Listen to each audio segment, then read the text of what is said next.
अखिल अपने कमरे में एग्ज़ाम की तैयारी कर रहा था, क्योंकि उसके एग्ज़ाम शुरू होने में कुछ ही दिन बाकी रह गए थे। इसीलिए अखिल बहुत ही मन लगाकर अपनी पढ़ाई कर रहा था।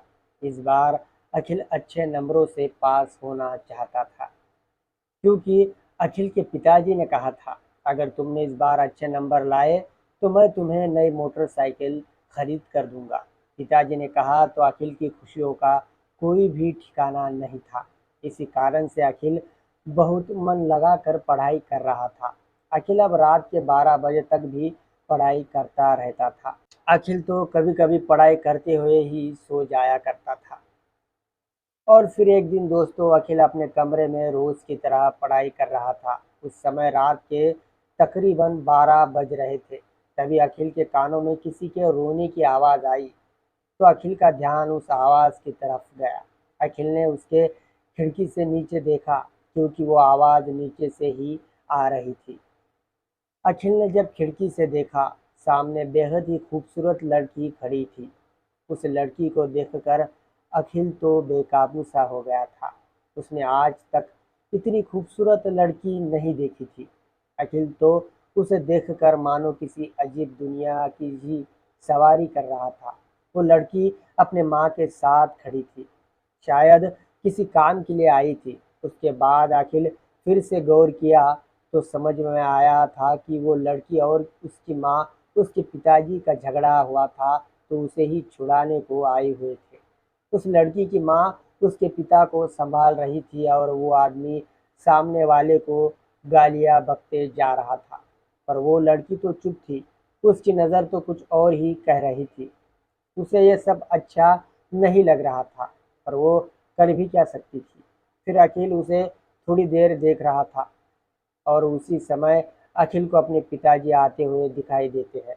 और फिर उसके बाद अखिल वापस से अपनी पढ़ाई करने लग जाता है। जब अखिल के पिताजी उनके कमरे में चले जाते हैं, फिर उसके बाद अखिल वापस अपने खिड़की से उस लड़की को देखने की कोशिश करने लग जाता है, पर वो लड़की वहाँ पर नहीं होती। अखिल की नज़रें तो उसे ढूंढने में ही लगी हुई थी, पर वो लड़की कहीं पर ही नहीं दिखाई दे रही थी।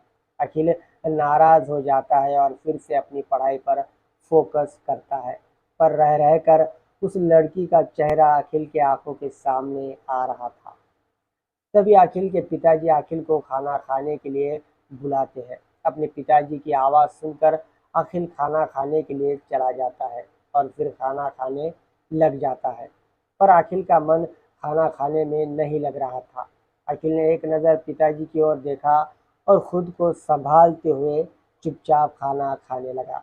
अखिल के पिताजी ने खाना खाया और उनके कमरे में सोने के लिए गए।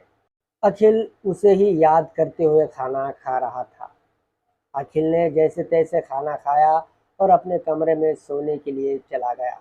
दोस्तों, अखिल बेड पे लेट गया था और उसे अभी भी उसी लड़की की बहुत याद आ रही थी।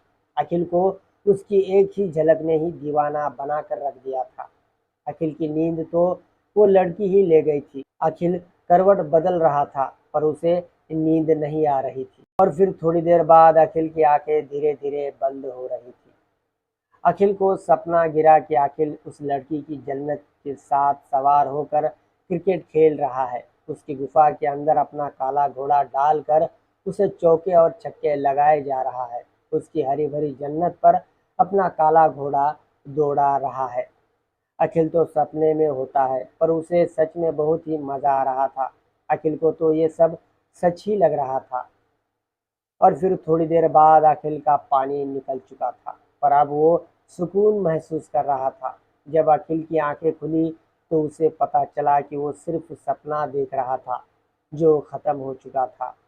और फिर उसके बाद अपना सिर को हाथ मारते हुए बेड पर लेट जाता है और फिर से नींद की आगोश में चला जाता है।